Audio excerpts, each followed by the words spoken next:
Hello again, Timberwolves fans. Are you ready for the explosion of Timberwolves basketball? Episode number 58 of Timberwolves Explosion. Oh, yep, and we're ready to rock and roll today, talk some basketball. The forecaster has joined the show. This is the big one you've all been waiting for. We're going to talk about the NBA Finals. Lakers, Celtics, old school. We're going to drop the bomb on Kevin Garnett. Finally, the thing I've been teasing towards the last couple weeks now. Oh, yeah. Oh, yeah. We're finally going to talk about it as he is on board today. And from LeBron James, a little bit of talk with Tom Izzo. Yeah, that should be good stuff. But, yep, Timberwolves Explosion's available on thesportstuff.com and on iTunes. Thank each and every one of you always for downloading and listening to this show. We're also on Timberwolves Press. We post on there. Hope to be more active on that in the future. Maybe we could have a little bit of writing by the forecaster someday on there, huh? What do you think? Maybe. That'd be fun. That would be a lot of fun. So, yeah, we're also going to get into free agency and the draft. Yeah, a little drafting. I got a little prediction on that, by the way. I better shut up before I start saying what it is before it's time. So, that's the bit. That's the bit, folks. That's what we're going to talk about today. Lots of the Wolves wrap-up. We're going to get to your posts on the Facebook page. Lots of fun. Most valuable player, the oxymoron of all time, huh? Most valuable player of the Wolves. Yeah. You got to love that.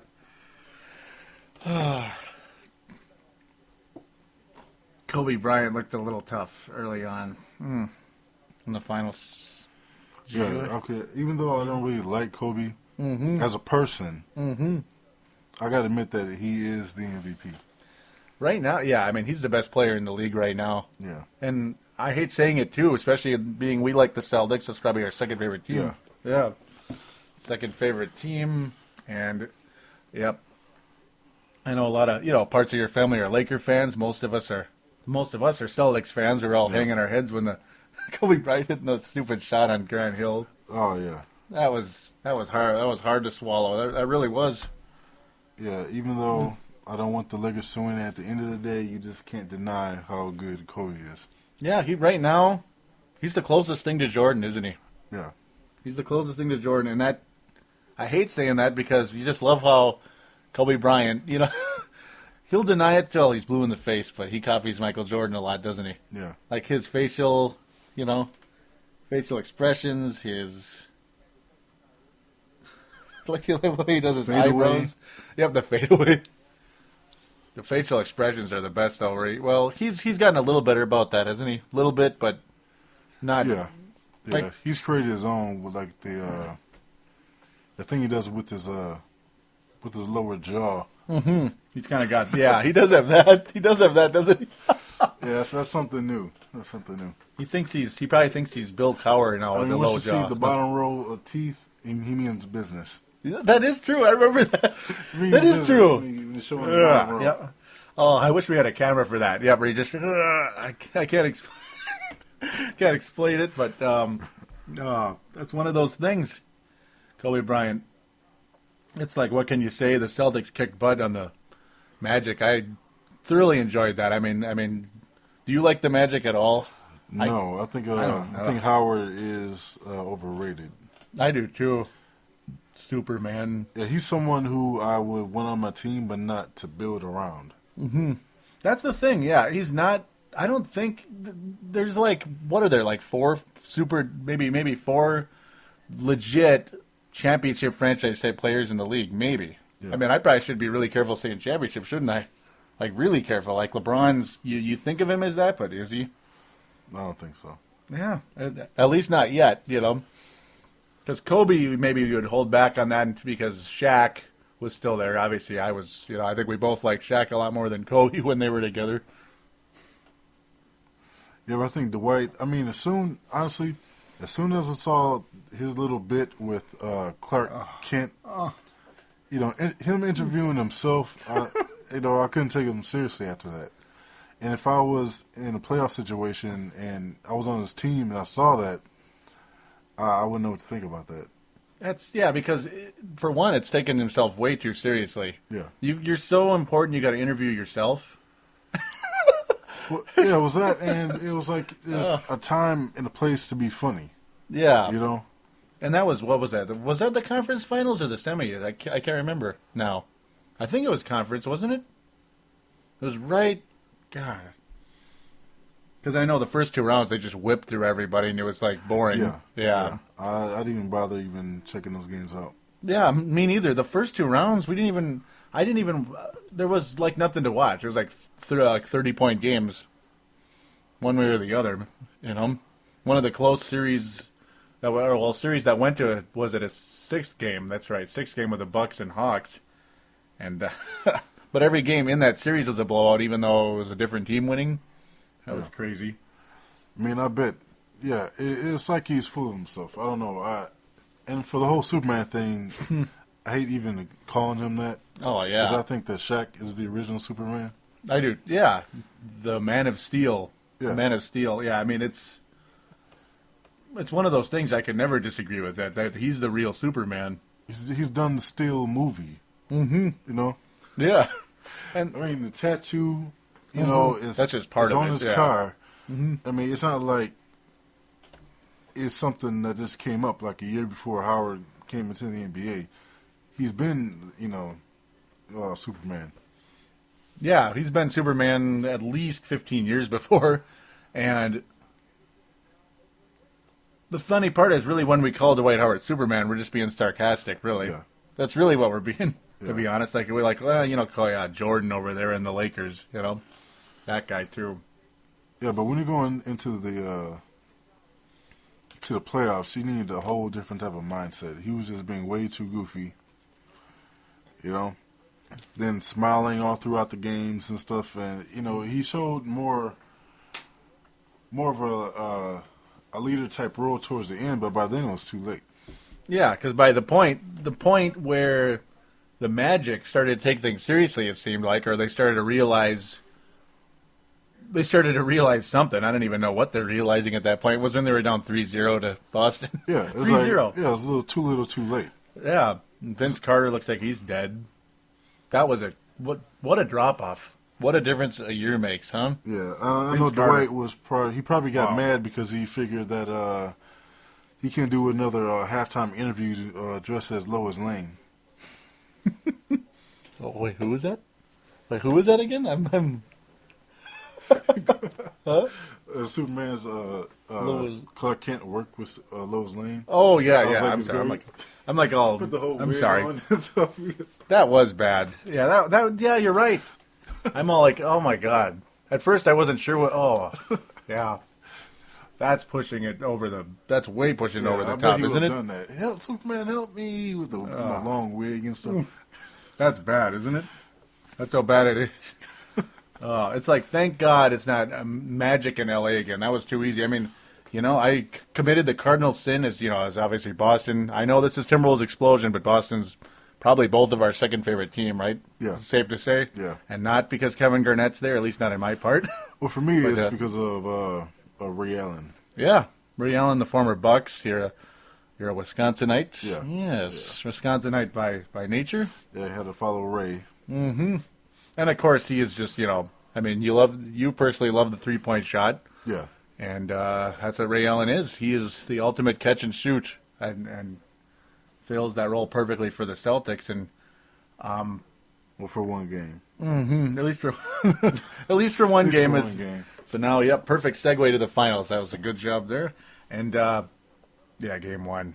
Yeah, game one happened, and it just happened. That's it. It was like unwatchable, really. Like, what did Boston do? They just stood there, shot the ball, and missed. It was pathetic, wasn't it? Yeah, I think they were just. I think they lost their first game on purpose. They're just trying to give the Lakers. They're just trying to suck them in. Yeah, false insecurity, then come back and destroy them with a barrage of threes. That could be.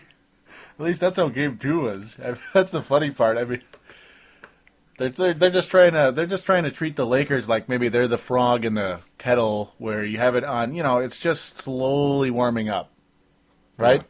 And then eventually, it's too hot and the frog's dead. That's no, that's what we wish, right? But this. I mean, coming in, I never saw the Lakers winning at all. For me, if the Lakers would have made a move mid-season to get a better point guard, my God, that can shoot other than open 3-point shot. Like Fisher, yep. Yeah, I think Fisher is holding them down. I don't know what's going on with Phil and Fisher, what they got going behind the scenes to give Fisher that amount of time. But I think if the Lakers needed a shooting point guard. And the funny part about the whole thing is, see, Fisher can shoot in the final 5 minutes of a game, but you got the whole other rest of the game to play. His defense, obviously his defense has gone down the toilet over the years. Like, he's a guy who got old really quick. That's for sure. Yeah, a lot like a lot of the Celtics this past year, but at least they hit the fountain of youth coming into the postseason. Yeah, it's just. I mean, I have to admit, the last game he made some decent shots. But it's weird how, like, some Lakers fans in the media completely forget that throughout the game he's been making bad fouls. Derek Fisher? Yeah. Making bad fouls, some turnovers. And then he makes a supposedly clutch shot. Yeah. Most of the shots, he's wide open. That is one thing a lot of people do miss, and that opens the can of worms with Fisher. That really does. And obviously, we saw what Rondo did when he was guarded. He just kind of snuck up behind Derek Fisher, took the ball out of his hands, and that was beautiful in Game 2. Yeah, that was when things kind of turned the tide. That was one of the peaks for the Celtics. This has been a peak and valley series for the most part, especially in their field goal percentage. That's for sure. The drop off in Game 3 for the Celtics, but that opens a can of worms though when you mentioned the fouls of Derek Fisher. Yeah. Here's one thing I just have to mention. I know you're going to probably want to comment on it too. Is the charges, the flopping. This is something other podcasts have finally been getting into, and I can't believe I didn't get into it earlier because I wanted to rant about it all year. All these charges where it's the whole thing about taking one for the team, it slows the game down. Every time somebody penetrates to the basket, there's always a whistle up, offensive foul. It's like you can't even penetrate anymore without getting some cheap charge call. But the last game, I loved it when the refs didn't use the whistle. So you got Fisher there flopping while they're going on running down the other end scoring. He's sitting there complaining, flopping. I love it when the flop doesn't work. Oh God, yes. Because it ruins the game. I mean, is there any doubt it doesn't ruin? I mean, is there any doubt that it ruins the game? Yeah. I mean, I can't. And you have players like Karolinko. Verjal's making a living off of it. Yeah, I mean, there's a YouTube on there. There's a YouTube, ladies and gentlemen. Verjal gets in the Celtics series. That was bad. That was so bad. And what exactly? He got hit somewhere, didn't he? Yeah, by Rondo. He got hit down low. We'll just leave it at that. Yeah. It was a low inside pitch by Rondo. It was a fastball there. I think I've already gone down the gutter a little bit there, but that's okay. That could be a lot worse, huh? Oh man. I mean, the series, it's been it's funny because in one way it feels like the Celtics just aren't the same team. They're probably going to lose this series. But the funny part is a lot of people probably saw this, or a lot of us going in that believed the Celtics were going to win this in maybe 6, which is probably a lot safer bet than 7. Because Game 7 on the road is in the championships game, literally. Almost never happens. I mean, you have to be from Pittsburgh to do it. Pittsburgh Penguins and Pittsburgh Pirates are the last two major franchises to win a championship Game 7 on the road. Pretty crazy. The last one was obviously last year in hockey. Before that, the 79 Pittsburgh Pirates. So, yeah, the Celtics have that going against them, unfortunately, if they go to 7. But if anybody can beat the LA Lakers in their house, it's the Boston Celtics. And that's it. Isn't it, though? Yep. It is. I mean, could the Magic do it? The only way that the Lakers could possibly win is if somehow Bynum doesn't foul out. Mm-hmm. He plays like he's supposed to. If Odom has to show up and play at the All-Star level, Farmar has to produce. He has to. I mean, there's That's the thing with the Lakers, again, depth. That's one thing we both like to get into all the time is depth. And I never understood why people say, like, they will have, they'll say that the Lakers have the best bench. Mm-hmm. I don't believe that. Which is no. Yeah, everyone knows what they're supposed to do. Yeah. You know, no, they don't have the best bench. Mm-mm. I just never believe that. It's a joke. It's an absolute joke. I mean, they obviously, it's their glitzy starting lineup, which is the thing, and yeah, obviously the one, before I change the subject and screw everything up here for us, is, Vujacic obviously is the guy that drives all of us nuts. And that's one thing, Yeah. I love some of the comments on that ESPN NBA podcast. It's pretty funny what the guy said about him. He talked about him, Vujacic is the kind of guy that, like, if, like your group of buddies, he's the kind of guy we all get pizza. Oh, and then he's like, at the last second when the time to pay for it. Oh, I forgot to get. I don't have any money on me. It was so funny when he said that. And yeah, Vujacic does seem that kind of guy, doesn't he? Yeah. Where he would just kind of stiff his buddies. That was a great comment by Ryan Russillo is his name. So yeah, you're actually hearing that first right there. That was classic when he said that. I know Ozzy Wolf out there listens to that show. I remember him mentioning that on the Facebook group. Yeah, which we're proud members of. So yeah, the best one coming off, the best bench player they have is Odom. Other than that, I mean, just compared to like the Magic, you can't say that even the Magic, yeah, even Shannon's the Magic better than Riddick or. Yeah, it's just... Shucks, or Farmar's even better than Jason Williams. White Chocolate. Even White Chocolate's better than Farmar, I think. Yeah. But Farmar's from Los Angeles. He has to be good because he came from UCLA, so he has to be good, right? Yeah, Luke is better than Peaches? Yeah. That's a joke, isn't it? Yeah. It's a joke. I can't even... Petrus... he's the one that actually helped the Magic kind of get back into it, other than Howard and his nice defense last finals. Yeah, like semi get back into it. That Game 3 heroics, and the Game 4, which almost beat the Lakers, but of course our hero Derek Fisher saved the day for them in that one. Lefty Fisher. I don't believe that the Lakers would have made it this far if it wasn't for Gasol's tip in. Yeah. Oh well.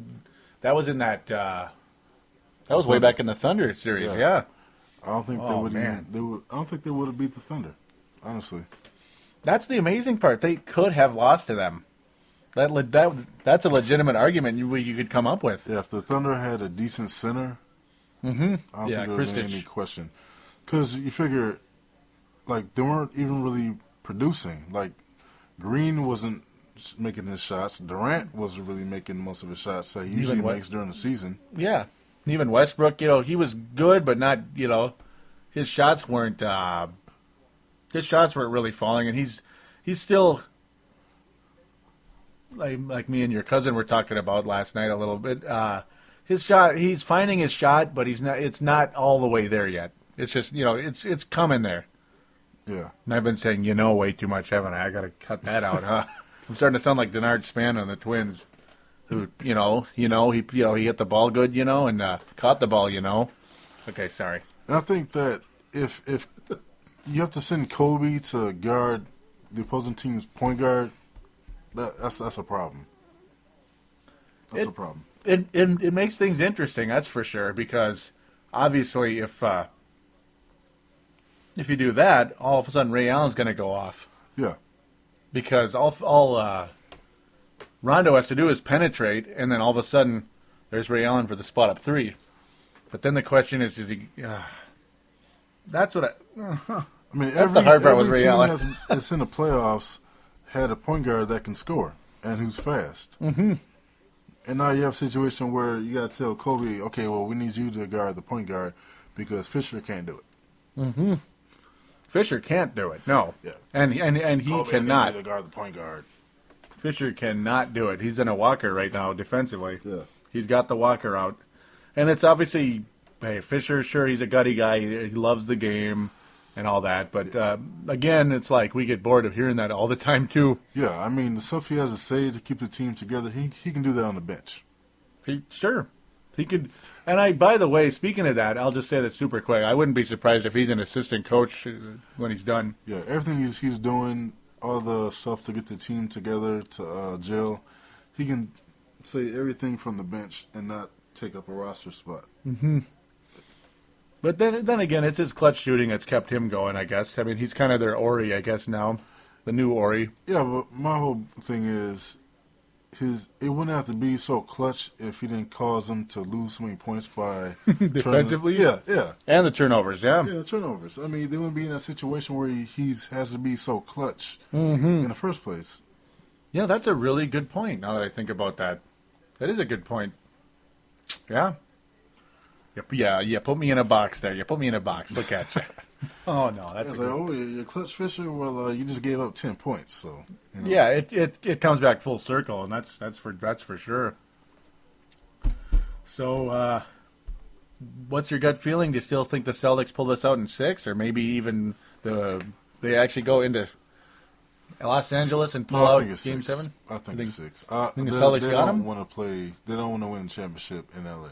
No, that's gonna be. That'll be the worst. Yeah, they don't want that. Well, because the thing is, though, remember 2-3-2. So Game 6 is in L.A. no matter what. Also, right. Yeah, that's the sucky part. I wish they didn't do that for the finals. They change it, and it makes us all confused. You know, it does. The whole playoffs they go with the 2-2-1-1-1, and then now they switch it in the finals. It's like kind of weird, but I guess they've been doing that since Chuck's '85. Believe it or not. They've been doing that for a while now, believe it or not. It gets all of us confused because the whole playoffs are the other way, the other format. The fans. Mm-hmm. I mean, I really lost. I can't say I had respect in the first place, but what little respect I had for the LA fans when they kept chanting tacos. Yeah, that's getting kind of weird. That's pushing it down the wrong path, isn't it? Yeah. It's one of those paths you don't really want to go down. I think they actually did something about that. I'm not sure, but I haven't heard it recently. But the whole tacos chant. Mm-hmm. And then at the end, I think the machine actually shot a 3-pointer when the game was over. Last couple of seconds, he shot the ball. Mm-hmm. But that's weird. That is just strange stuff. I mean, I'm not even sure where to go with that, actually, at this point. You kind of caught me at a blank of that one. So, are you ready for me to drop the bomb? Kevin Garnett, folks, are all of you ready? Is everybody ready? Marcus is all revved up. He's the only person he's the only person besides me that can that already knows about it. At least some of you out there may have seen this. It's just the thing is, you would think if anybody did see this, you'd hear about it somewhere, a message board, maybe KFAN or something. Somebody would rant about it maybe for a day, or maybe not a whole day, but for a segment or two. But on NBA TV, so here it is, folks. NBA TV, they do videos about teams, right? Of course, Boston fans aren't going to give a rat's ass about this because they don't care about where Kevin Garnett played. They're just happy he's there. So yeah, Kevin Garnett had just been acquired by the Celtics, and of course, this was the early part of the video for the 2008 World Champion Boston Celtics. Kevin Garnett chooses the number 5. Now, remember how I said on the previous show, it's something about Kevin Garnett's jersey. And they asked him the question. So, why did you choose the number 5, Kevin? What was his response? With the 5th pick in the 1995 NBA draft, the Boston Celtics select Kevin Garnett. Oh, my God! You heard that, folks. In the 1995 NBA draft, not the 2008 or 2007 draft, the 1995 NBA draft, the Boston Celtics select Kevin Garnett. This is beyond belief! Now, if there's somebody out there that can fill me in on how you're supposed to take that as a Timberwolves fan that spent thousands of dollars in season tickets, that bought his jersey that does not wear number 5 and does not say Boston Celtics on it. I'm squeezing this pen right now just thinking about that. 12 years with the Timberwolves just went up in smoke with this guy. It's like it never happened. Yeah. What do you make of that? I mean, how shocked are you? I mean, I'm not even saying hate the guy, because at this point it's kind of like, it's more or less, folks, all you out there that are Wolves fan or Celtics fans, excuse me, only because Garnett's there. Why? I mean, I don't. I know he was done with the organization, but I didn't think that he wanted to rewrite the whole history to not even be here to begin with. It just, I can't put into words. You know, yeah, but what? You know, I just, when I first saw that, I think, yeah, I believe it was one of those nights during the cleanups. I was all tired and all that stuff, you know, spring cleanup crap. That's why I haven't been around for 7 weeks between the 3 shows ago, we'll say, I think episode 56. I just jumped out of my bed going, wait. Has anybody seen this? How come I never heard about this before? So if you hadn't heard about it, yeah, he said it. That's why he wears number 5. Because the Celtics took him 5th overall in 1995, not the Timberwolves. And you know what? You know what's even more frustrating about that? He hadn't played a game yet for the Celtics. There was no guarantee that was going to happen. In hindsight, sure, yeah, it happened. But I can tell you're speechless right now, aren't you? It's just.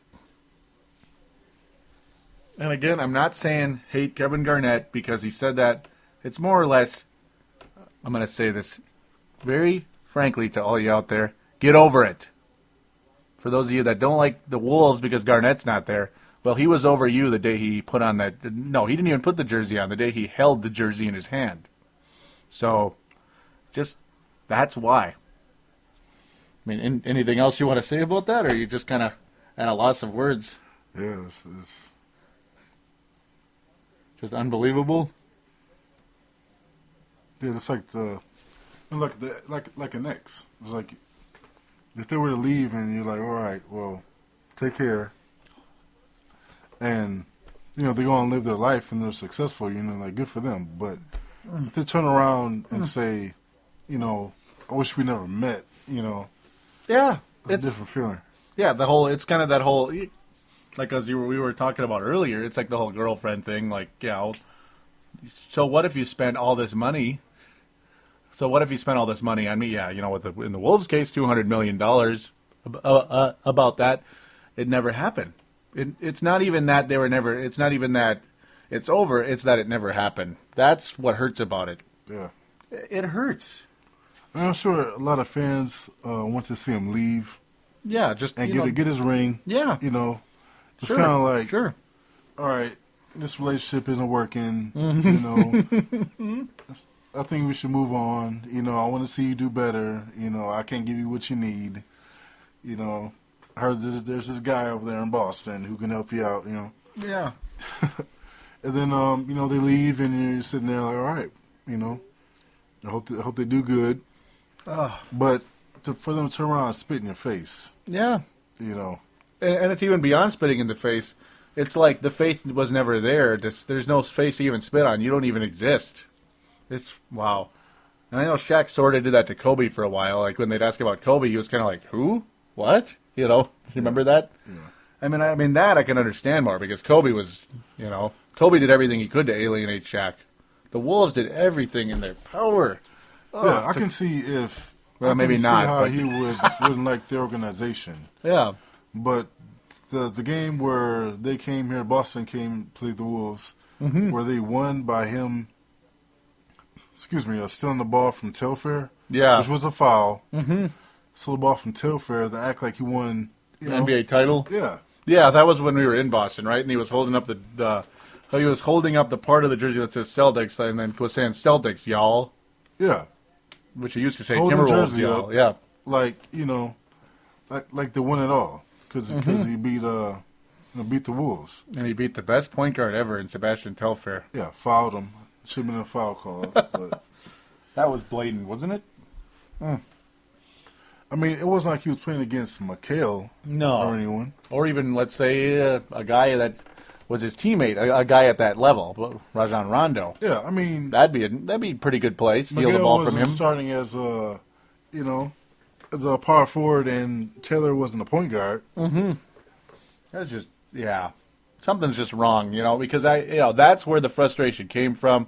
That's why he made that small shot in the press conference when he was on the Celtics for the first time, when he's like, I've never gone on a cruise, because McHale was too busy on a cruise during free agency to even give a damn about signing anybody. But the thing was, obviously, with the Wolves, well, funny, they're too far over the cap to sign anybody.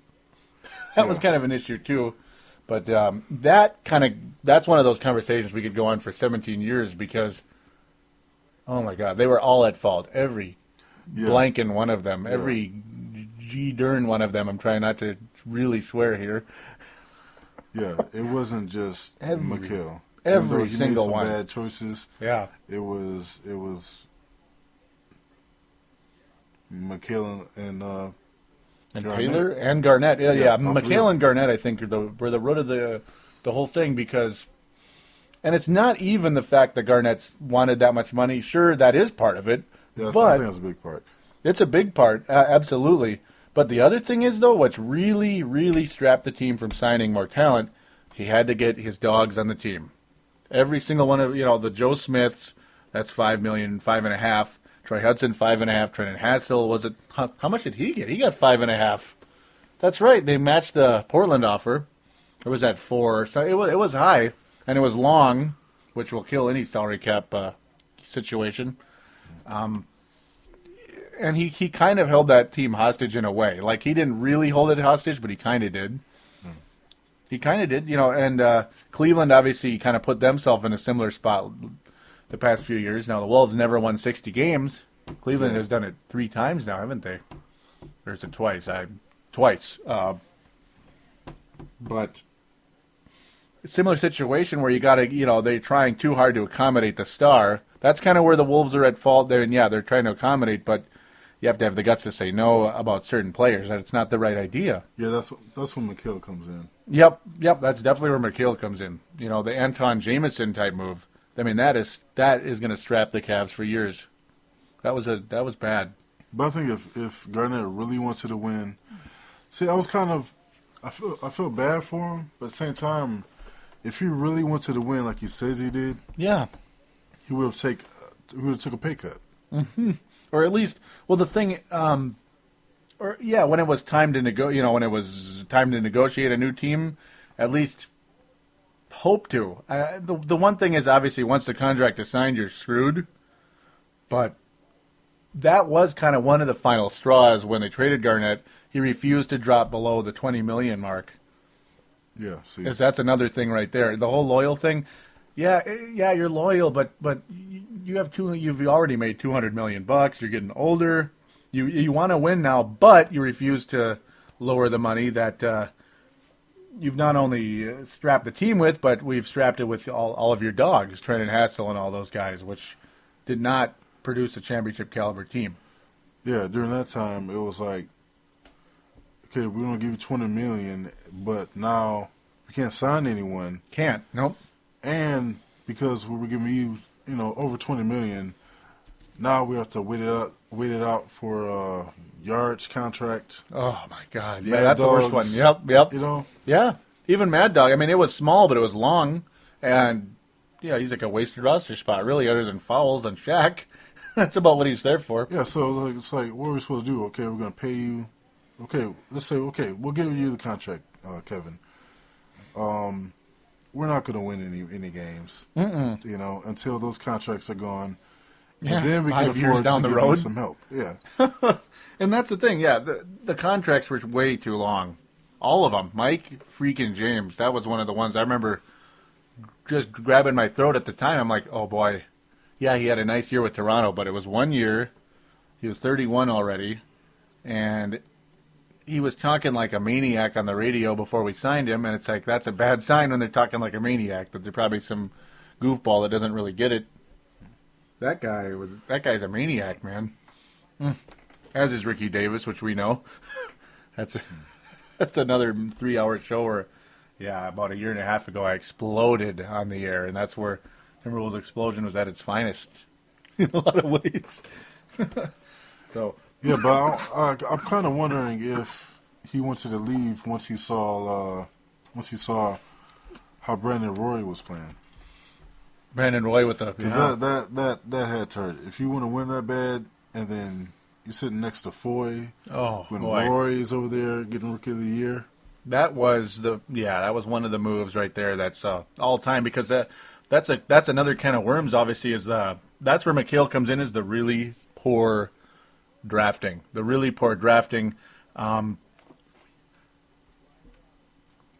But yeah, as we continue we're literally going to segue into the draft, the Wolves draft. Now we're actually going to cut out the LeBron part for now. Well, I'll probably throw in a little bit about it real quick, but we'll kind of talk Wolves draft. We're going to continue with free agency as well. But before that, we're going to take us a quick break here, as this is, it's going to be a fairly long show. We got a lot to talk about, so we'll be right back right after this.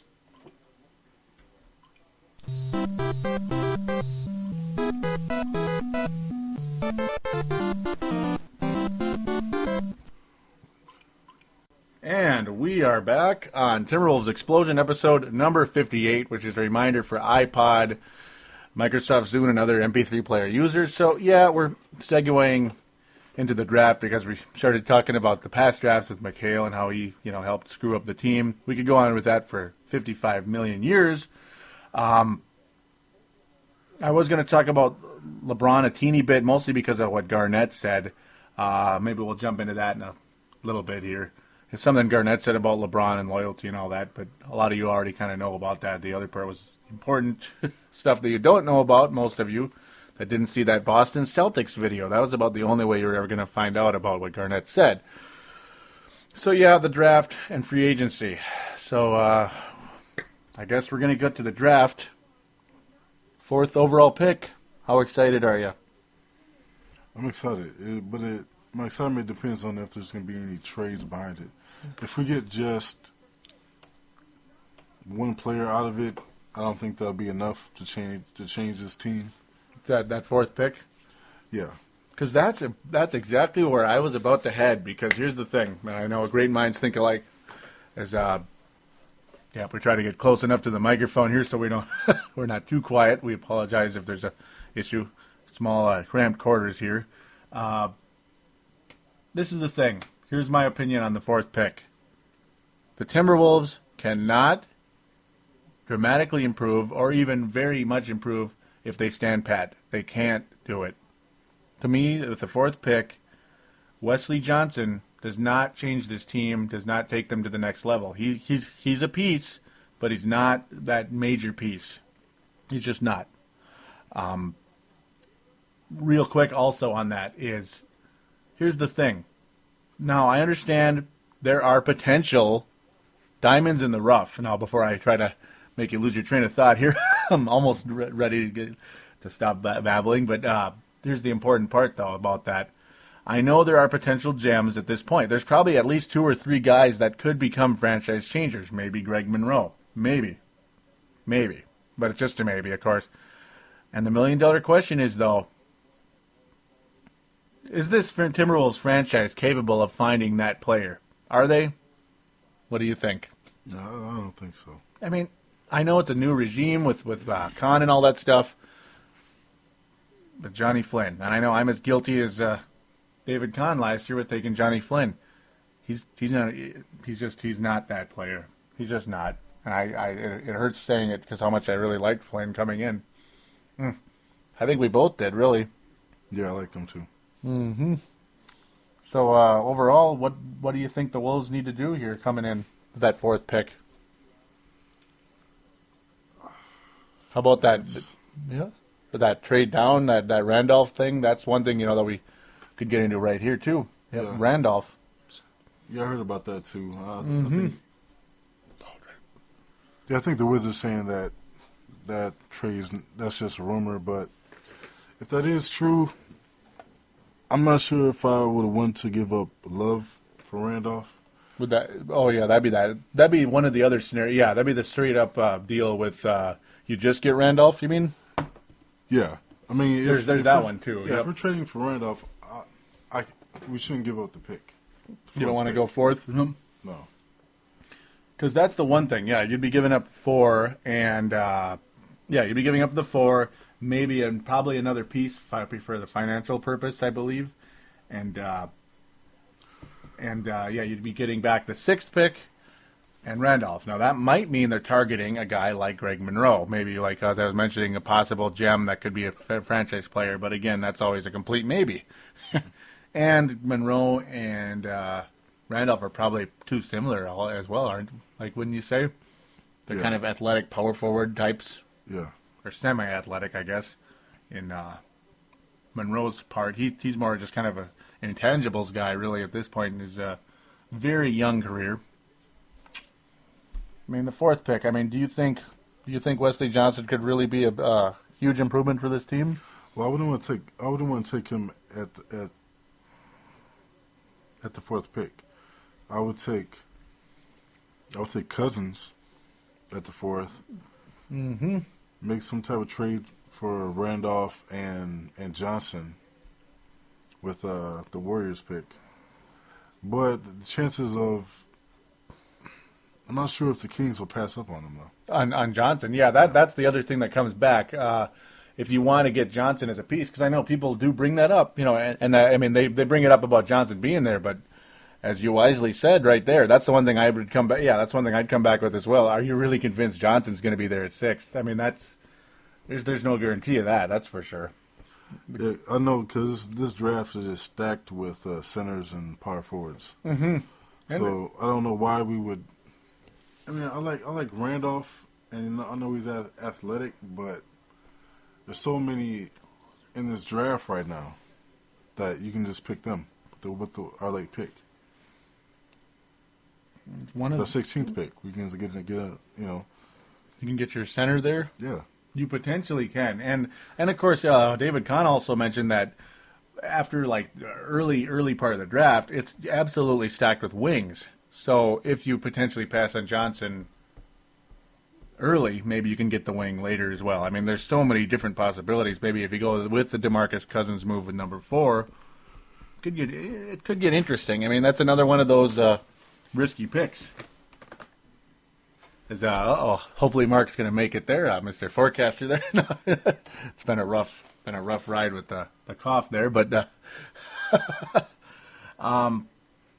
DeMarcus Cousins though, is he could he potentially be that franchise changing center? You hear so many different opinions on that guy. Yeah, hearing about his weight problems, his attitude. The attitude's a big thing, yeah. Yeah, but I don't know if that's blown out or if he'll grow past that, or his refusal to do any type of weightlifting. That's weird, isn't it? Isn't that weird? Man, I know as he plays through the NBA, he'll lose weight naturally. Yeah. But you've got to gain some type of muscle. And obviously for that position, it's muscle's what it's all about for that position. It just is.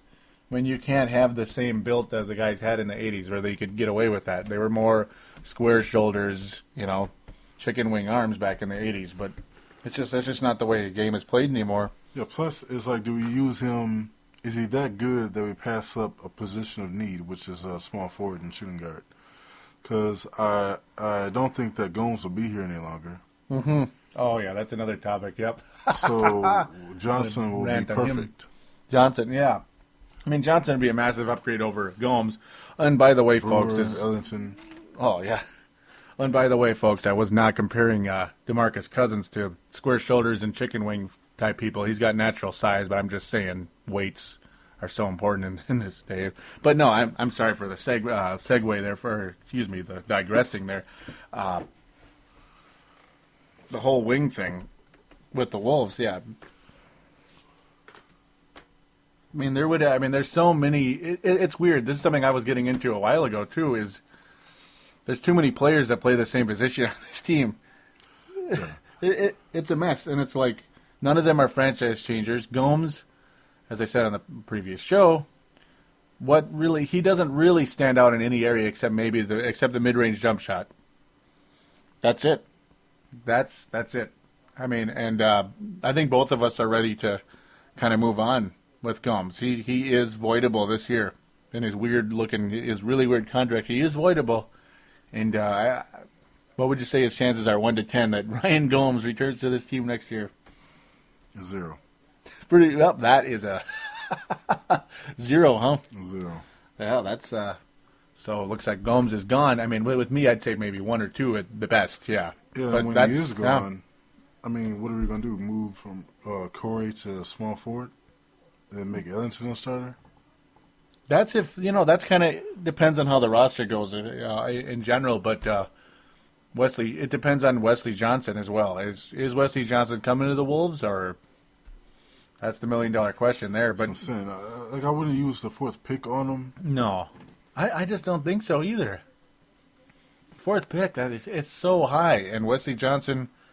All you hear about is he's guaranteed to not be a number 1 guy. 4th overall, I mean, you hope you can at least get that. I mean, we're not the Pistons with a 53-win team with a number 2 pick or anything, as we remember those days, where you can just kind of take a guy who's going to be a piece instead of a potential franchise changer. Yeah. 4th, you never know. It's a wacky position. We all know who 4th was last year. He was by far the best rookie. Well, maybe not by far, other than Stephen, but yeah, other than Stephen Curry, he was. But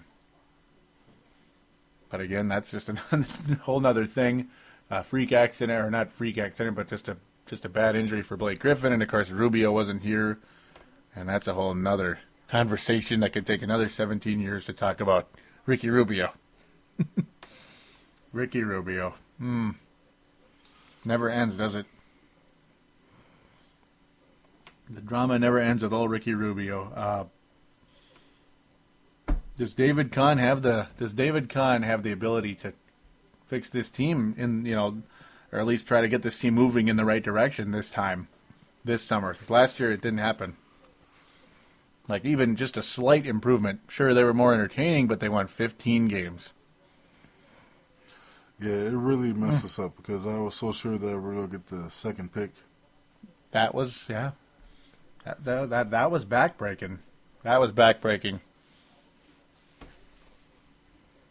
Like, we're both at a loss for words even just thinking about it right now, as I can tell. Yeah. Oh. I mean, at least Evan Turner, yeah. Yeah, I would. I can't even say I would get, because most of the trades are, like, I know some people don't like Jefferson. Mm-hmm. Because of, last season, and I would keep him. I would trade Love instead of, over Jefferson. Because with Jefferson, you're still getting rebounds that Love gets, but you're getting scoring. And now, since Jefferson is at his natural position, power forward, you're getting blocks. Yep, that's the funny part. It's funny how his defense went from absolutely horrendous to at least halfway respectable. And I remember how Jefferson's first season here, when we had Theo Ratliff, who could start at center for the time being, that was a very short time being, but Jefferson could play his natural position, and it's like, his defense isn't that bad. It's not Garnett level. He's not the defensive player of the year, which he could have been about 19 times when he was with the Wolves. But he got it once with Boston because he was in a bigger city and it was on the East Coast. Imagine that. But his defense was half decent at power forward. At center, he was a hologram. I mean, there was no defensive presence of any kind at center. And, of course, Kevin Love, the guy who, at this point, I got to say he's a hologram at both positions. Like, putting him at center at defense, it's unbelievably bad. Power forward, it's not. You don't really see the improvement you see with Big Al Jefferson, do you? No. You don't see it. And, of course, we could go on for... Oh, go ahead. It's kind of bad because I like Darko.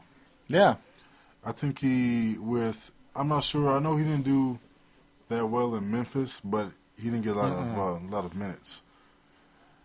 But when he came here, it seemed like he could be a very decent center for us. At least defensively, and Yeah. again, the intangibles. He brings the intangibles that the Wolves have never had at the center position. Great passing, Yeah. defense, blocking Yep. that we didn't have since Ratliff. Yeah. And Ratliff was the guy that a lot of us, back when Garnett was in his maybe mid-20s, Ratliff was like the dream center for this team back then. Back when Theo was about 29 years old back then. We finally get him when he was 36, and when Garnett was gone, and is obviously extremely damaged goods at that point of his career, and that's the funny part. That's the thing. That's the kind of center the Wolves never had.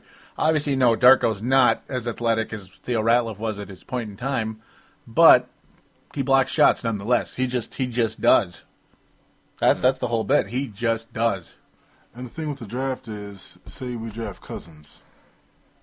Darko says he wants to stay here. We want him here. Yeah, he does. Supposedly. So what are we going to do with his minutes? I mean, are we going to... Darko's? Well, I know Or are you Darko thinking will be, Cousins? with Cousins. Will he come off... Will he play some minutes at power forward? It's always a possibility. It kind of also depends on the situation with the team. Obviously, Kevin Love and Al Jefferson will not return to the Timberwolves next season. Obviously, one of them is gone, guaranteed, 100% chance. So that it's a possibility if you bring both in. It's funny though how both of them are kind of have had attitude questions. It's kind of funny when you think about that. It's an interesting scenario if they were to go in that direction. Sure, you'd have size. There's no doubt about it, and your defense would. DeMarcus Cousins, his defense is it's good when his heart is in the game, and it's not when it isn't. If that makes sense, because defense is about heart. It just is, in a lot of ways. I don't want a bigger Gomes on the team. Oh man. Mm-hmm. Where it's just too inconsistent. Yeah, and he'd just be a kind of a because some of the comparisons to the negative comparisons to Cousins were Benoit Benjamin, who did a whole lot of nothing in his career. A lot of people are like, who the heck is Benoit Benjamin? Yeah, he was a guy who was a Band-Aid center for the Seattle Supersonics many years ago, and I believe with the Lakers at the end of his career, he was like a backup, like that played 1 minute a game. Very Joe Klein level of talent. It's weird. I mean, he is the most debated player in the draft. There's no doubt about it. Is DeMarcus? All right. Well, I think what we'll have to do is make a trade with. I'm just thinking about this right now. Yeah, possible scenarios. Yeah, I mean, we're all open to that. Right now. I heard that Nocioni wants to get traded. And the Kings said they're willing to accommodate him. So I'm thinking of a way. As I'm thinking about this, I'm thinking, maybe we don't actually need Cousins. But there's a team out there that does. I'm not sure if the Kings do. Yeah, it looks like, no, the Kings, I guess the Kings don't have any salary cap really available right now. I mean, you got Udra with a big, long contract now, 4 years left, player option. Nocioni, who's a guy we were possibly thinking of off the mic here. And, he's got just an outrageous contract. So I guess the Kings are out of the question, and that would be a scenario possibly getting Johnson. Unless they wanted some more cap relief, we can just give them a bunch of expirings for their for the 5th pick, and then give them the 5th and the 23rd pick for some and expirings. If we can get something back, that's the thing. Because when you look at their expirings here, well, I guess Nocioni has 3 years to go. Udra has 3 years to go, not 4. So yeah, I keep forgetting how the current season's still up there. Obviously, we're not going to get Caspi. He's inexpensive, but we wouldn't be able to get him. Possible player, maybe Spencer Hawes if you want that. Carl Landry's good, but he's an expiring. It depends on would the Kings do that. I don't know. I mean, that's a nice player, Carl Landry. I think nice future. I think the only thing they would want is some expirings, I guess. At this point, well, and at the same time, I guess going into next year, their cap is pretty low. When you look at it, it's a pretty low cap right now. The Kings. I mean, if they think they can make a play for Carmelo, Who the Kings? yeah. If They they could try. they think they can do it with Tyreek there. I I don't wouldn't- know. I don't know. It's hard to say because with just Cousins, okay, he's splitting time with Darko. On the Wolves. Yep. As we go back So to the do you Wolves, want yeah. to spend your fourth pick on a bench player, or Yeah, that's the who thing. could possibly be a star, or do you get Johnson, who will get starter minutes and be a starter probably right off the back? And I don't know. Then pass up on Cousins, who on another team he'll be a starter, Mm-hmm. and he'll be That's the whole. Oh, sorry to jump in. Yeah, that's the whole. That's the whole scenario. It's another. It's like another mess of situations that pop up. You have to. To me, if you're going to take Cousins, you're done with Darko, and if you sign Darko, you're not drafting Cousins. To me, I mean, I'm not sure they could do both, just because it. And yeah, you don't. You can't have. And you get Cousins. Mm-hmm. He's a bust. Oh, You pass up on Yeah. Darko. yeah, and then you pass up on Darko, and it also, the thing is, very easily either one. I mean, both of them could end up being busts. That's the sad part with Darko and Cousins. Also, in a way, I mean, you could Yeah. easily make a mistake with either one, and of course, the money. How much do you want to sign Darko for? To me, if he wants over $5 million a year, I don't know. No, Like that's- You'd think it's like you'd think if his potential, sure, but I mean, you can't sign somebody at potential. You just can't do that anymore. Well, I think now we have leverage. We have some. Because you can say, okay, well, we're going to roll with Cousins. Mm-hmm. See ya. You could head that way. I mean, the thing is, though, right now we can't even go in that direction because free agency won't be starting yet by the time of the draft. It's a tough deal. That's right. Yep, it's just one of those situations where we can go back and forth a million times. I guess we're just going to have to come back to it when we can.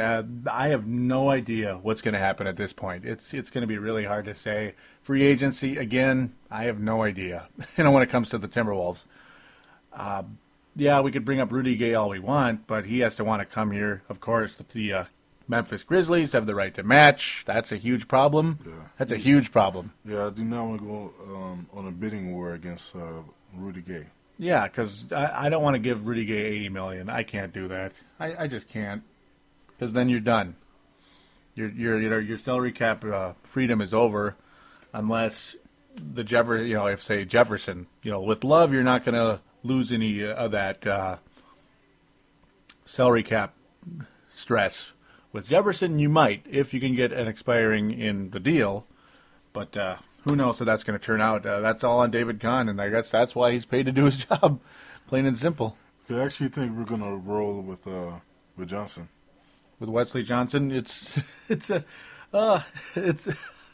scenarios just could be endless. With I mean, because there's not a lot of. It's probably the safest pick. Yeah, Yeah, easily. it'll be an automatic starter. Yeah, Then with the our 16th pick, we'll just get another big there. that's where it's leaning towards at this point in time. There have been some foreign players up there. Some people might even go as far as to say Crawford from Xavier, who's a nice wing player. That's a possibility depending on who you take, number 4, or what you do with the 4th pick. And yeah, possibilities are endless. Just the $1 million question is, who's going to lead this team? Johnny do we Flynn? No. Oh, Yeah, or should we just sacrifice the first 2 years with giving away Jefferson and Love, Gomes for Turner? or potentially that's where or just Jefferson in the 4th pick, because as you were saying, that whole deal. If you're going to get the 2nd pick, which is 99% chance it's Turner, which is of course who the Wolves are targeting, you're going to get Elton Brand in return. Yeah. And Elton that's the Brand. thing where the sacrifice comes in is Elton Brand. Not only do you lose Jefferson, but you get Elton Brand's contract, which has it has some years left on it, and it's high. Well, But you have that star. actually, if we do that, I would have to give them Love and Gomes. The- Because if we they- get rid of Jefferson, yeah, Turner's going to be able to score, but we're getting rid of another scorer. So it kind of... I understand, but the one thing, with obviously the offense, that's a big thing. You don't want to do that. But the problem is that's where the Sixers are going, though. That's the only way they're going to give it up. That's the bargaining chip is you're forced to take Brand. That's at least that's their stance. I mean, Yeah, I would take Brand, but I would do everything possible to keep Jefferson. if you could, it'd be wonderful. It's just I don't know. Do you think the Sixers are biting on that? I mean, I don't know. They're getting the fourth. Yeah, they'd still They get the get fourth, Cousins. I know. but they do want a big guy. Yeah, I know. They Dallas do want a Burke's big not guy. there long term. Oh, So he's got a contract though too. He's got another. He's another one. Remember, all he does is rebound and block shots, and he's not even that. yeah, I'm saying it's Yeah. not that good. So But- I know they would love to have Cousins there. That's I think who they want. Obviously, well, our Favors, of course. Favors has a chance to be something really special. He has a chance to be. I mean, you never know with any of these guys. That's the $1 million question. Just who is going to turn out to be the star? Last year, who would have thunk the first 3 picks would have been just borderline meaningless last year? Obviously, Griffin, it's hard to judge because of the injury. He never got to suit up in a single game. The beat was D-League. wow. Oh, wow. The beat was awful. James Harden isn't a starter in the NBA right now. He just isn't. And the Thunder needed a shooting guard. They got one, but he's not a starter. Not yet, anyway. Yeah, the 4th pick, of course, not even close. It's funny, though. The first 3 picks were irrelevant. I mean, what can you say? That's the only way to describe it. Guy who could have easily gone number 2 ended up going 5th. He's irrelevant right now because he's still in Spain. Right now, he's irrelevant, though. That's another thing. Who knows how that'll turn out? I don't even want to say his name anymore. I just don't want to. Because I just don't. That's pretty much. It's just you could go a million ways here. Well, maybe not a million, but you can go several ways with this draft. So now we're going to get into the Timberwolves season wrap up. First, we're going to start off now. We'll have me and the forecaster, will give our opinions on the most valuable player, the biggest surprise and biggest disappointment. Okay, we'll do that first, and then we'll read you. We got Nigel Southern and Lucas Quayle up there. So, yeah, Lucas Quayle with his first post on the Facebook group for Timberwolves Explosion. We got a nice little membership building on there. Please do join it, by the way. It is just go to Facebook. Of course, if you have a Facebook account, obviously it's pretty easy to find Facebook. In the search bar, type in Timberwolves Explosion and then Minnesota Timberwolves. Just type those 4 words, basically, and you're guaranteed to find it. Simply join it. Obviously, it's free. It'd be terrific. That's the bit there. All right, well, most valuable player. I guess we're going to start off with that first. So my most valuable player for the Timberwolves in 2009-2010. Early on, I was calling Kevin Love that. Now I cannot. I mean, I couldn't come close to saying that as the year progressed. It's his counterpart. Al Jefferson to me was the most valuable player on the Timberwolves and still is to this day because he's got those great post-up moves like Hakeem Olajuwon. Obviously not at the same level of Hakeem, but the same style, potential dominant. The guy could be a 26 points a game player if he can get healthy. And, of course, he's working with Hakeem Olajuwon, which is exciting, which, of course, makes both of us more interested in keeping him than Kevin Love at this point. Kevin Love's attitude sucked. Yeah, but I'll be quiet about that. So, yeah, Al Jefferson's my most valuable player. Who's yours? The same. Al Jefferson? Yep. Yeah. All right. Jefferson. I do agree with Quill. Mm-hmm. Yep, Lucas Quayle. I do like Corey. I think he really improved. Yep. Oh, yeah. That's for the biggest surprise part. Yep. So you jumped ahead there. No, which is okay. No, that's okay. I don't think either of us agree with his most valuable player, but no, that's nothing personal there. Nothing personal. Obviously, we're all just making our opinions. Corey Brewer, yeah, I think that all of us' biggest surprise is Corey Brewer. He shocked the living bleep out of us. Corey Brewer could shoot. He actually could shoot for an extended period of time this year. Yeah. Corey Brewer could shoot? Really? Holy crap, man. Yeah, like what Rambus told him, that if he thinks he can't make the layups, just dunk the ball. And that's the thing. The layups are fluky. I know it's one of those parts of basketball where it's just you just simply put it off the glass and in, but a lot of NBA players, regardless of who you are and how good you are, it's certainly not as high percentage a shot as dunking. It's just not. And of course, in a physical game, you're much more likely to simply put the bleeping ball in the basket by dunking it. That's the object of the game. Just for some of you out there that may not know that, I'm sure most of you do. Yeah, just dunk the damn ball. That's all you got to say. So yeah, that's our biggest surprise, Corey Brewer. Any other reasons why you think Al Jefferson's MVP, or did I kind of take the words out of your mouth a little? Yeah. As soon as he moved to the power forward position, the last couple of games, like that spin move he did against who was that? I forgot which team, but looked far more comfortable in the power forward position than he did center. Yeah. More efficient.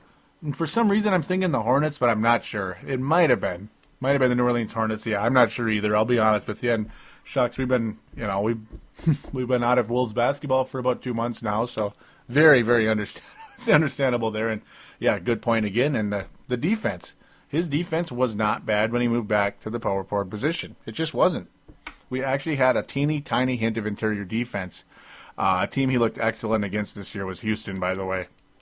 Like when we play Houston, Hakeem Olajuwon is proud of Al Jefferson. I guarantee you.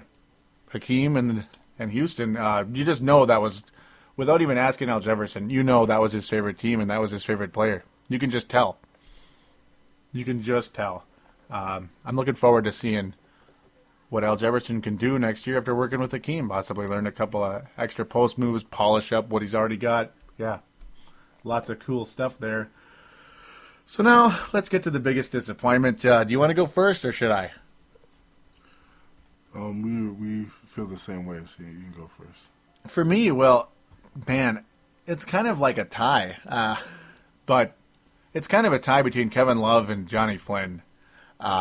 Johnny Flynn, I was so high on him, I can't even tell you.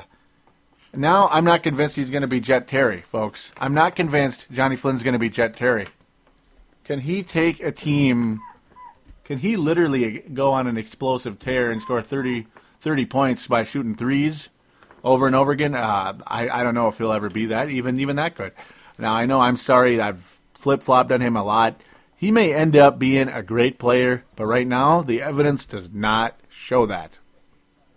Kevin Love, well, the attitude sucks. We're going to get to Nigel and Quayle on Kevin Love. Very, very, very different opinions. Nigel and Lucas, I keep calling him Quayle. Oh, yeah, I don't mean to say just your last name there. I apologize. I don't know how you like that. Yeah, different opinions, and that's just how it goes. You know, we're all different.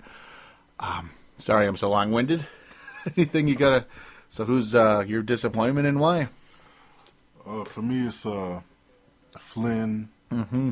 Same reasons you have. He just created too many turnovers. Oh, yes. And I know that he's athletic and that he wants to go right to the rim. But sooner or later, you have to realize that you're going to get engulfed with the power forwards and centers in this league.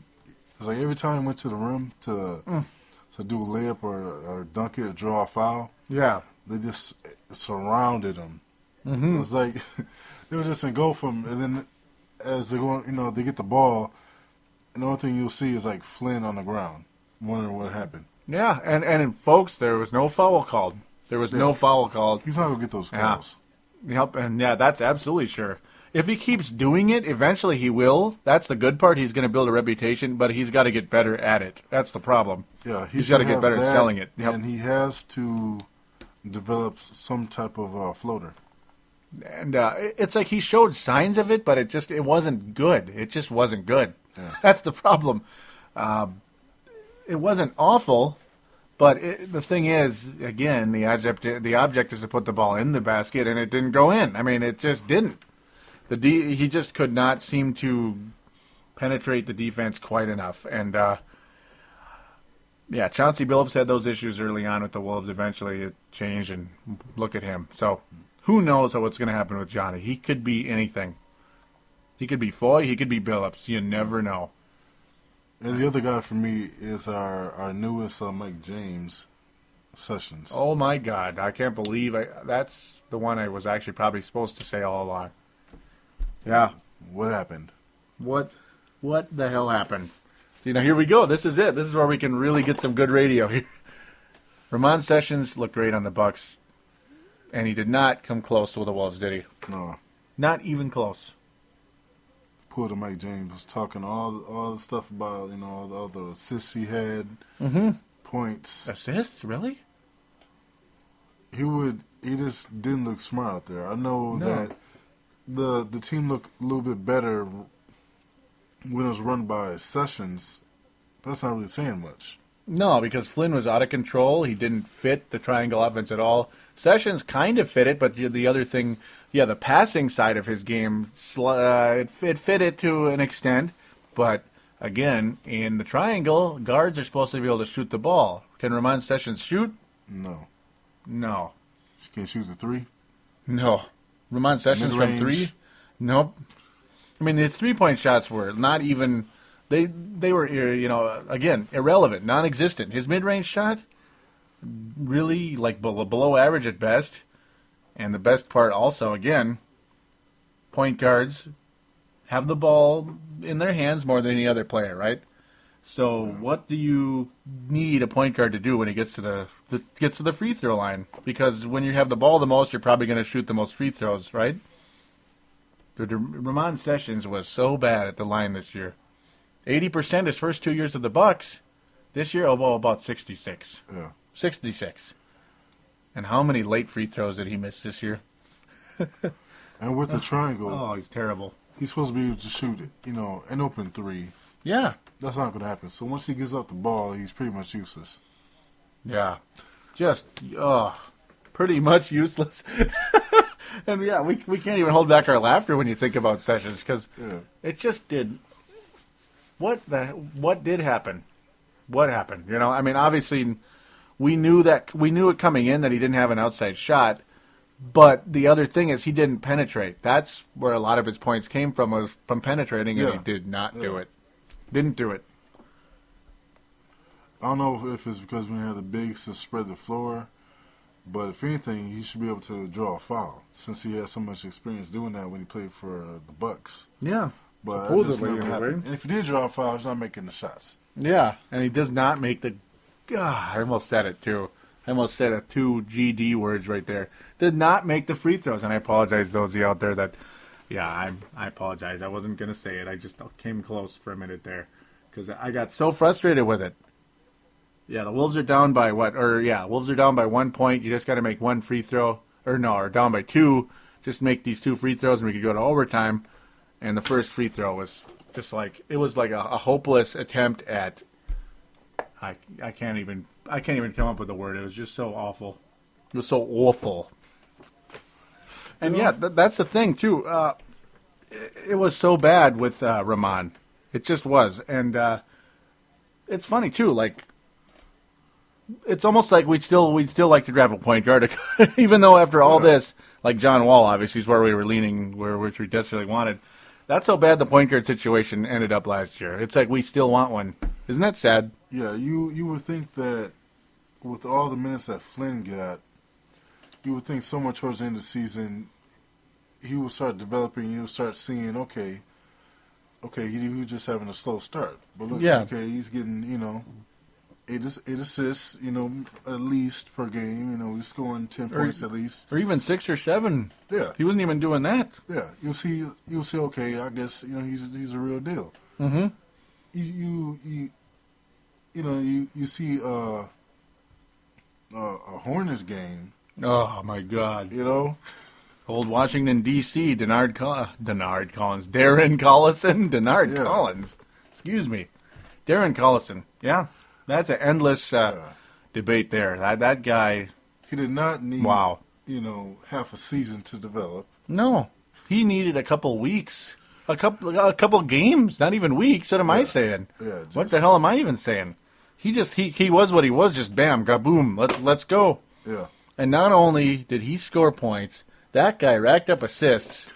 Like, oh my God, did he rack up those assists? And it was not beginner's luck, folks. No, it was not beginner's luck. Anybody that wants to come up with that, they're full of a bad word right there. And it's so bad, it's like, it's not so bad. He's so good, you're thinking, okay, I'll go trade Chris Paul. Mm-hmm. Yeah, people actually were talking about, there you go, that's awesome. Oh man, hell yeah. That's an awesome thought there. Or, point that you brought up, excuse me, that's what I meant to say. Chris Paul, they were even bringing up Chris Paul rumors like crazy. They actually were. There was a Boston Celtics rumor, possibly maybe you give up Rondo and kind of put Collison and Rondo together. Chris Paul gives the Celtics that young superstar. It gets weird. It just gets weird. That they just 2 years ago, even the thought of trading Chris Paul from New Orleans was sacrilegious. Yeah. Absolutely sacrilegious. It's like, let's trade LeBron from Cleveland, too, while we're at it, At the time, anyway. Now maybe they wish they did. It's kind of weird. It's like he's so good that you wouldn't mind trading away your franchise player. Mm-hmm. Because he's giving you the same production cheaper. Yeah. And another team, the Suns, with Nash and Dragic. Yep. yeah. He's so good they can just trade Nash. They could. Especially with his age, or at least, kind of filter Nash slowly, kind of limit his minutes a little bit here and there because of his age. Yeah. The future looks bright there. So let's. So I'll move to the final part here. This show is an all-timer, folks. It's a biggie, and I hope you're enjoying it. If you don't like it long, sorry, it's long. It just is, because we're having fun here, and this is some good talk. I think. Just coming back with good points. We're at our best here. So now we're finally going to get to your messages on the Facebook group. Nigel Southern comes up with MVP. Let me think. I'll come back to it. Biggest surprise. I love that, by the way. So he's like, doesn't want to get to the MVP part because, his biggest surprise is Darko, that we are even talking about his potential return without thinking that McHale is back, closely followed by, which is kind of funny, by the way. And that's closely followed by the improvement in Brewer in the three-point shot. Biggest disappointment, toss-up between Flynn and Love's poor attitude. Now back to MVP. Oh, bleep. This isn't one for me. They all need to improve, even Big Al. Bleep it. That's what he's saying. There just isn't one for me. They all need to prove it, even Big Al. So in a way, he's almost saying Big Al. Nigel Southern, pretty much in our neck of the woods there of opinion. Yeah. Pretty much. So now we come to a different opinion. Lucas Quayle, with his first post on Timberwolves Explosions message boards, Facebook group, excuse me. Appreciate you coming on board, joining the group and everything, Lucas. His MVP is Kevin Love.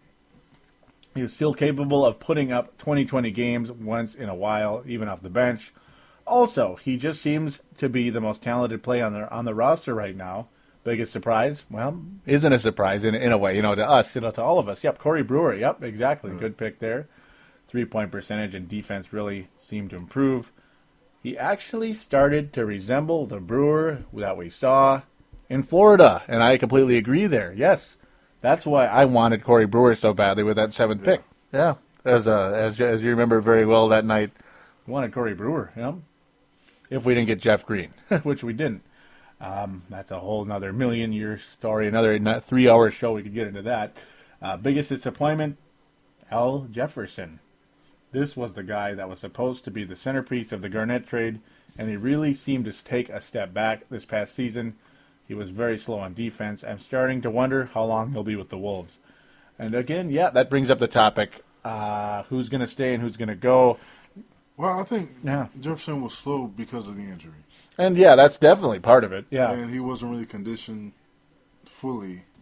He needs to hit the weights. Both him and Love. I know Love lost a lot of weight, but it wasn't a lot of muscle under that.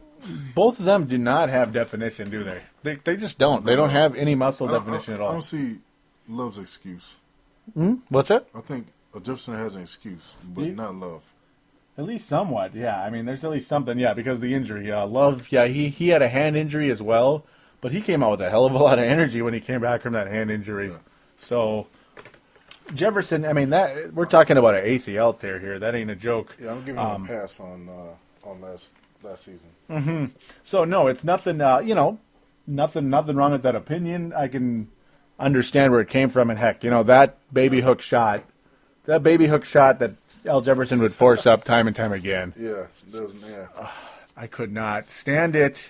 And, yeah, I was disappointed too, Lucas. So, definitely, no disagreement on that part, that's for sure. His defense was not good as a center, no. And regardless of what position you are, at least try to look good.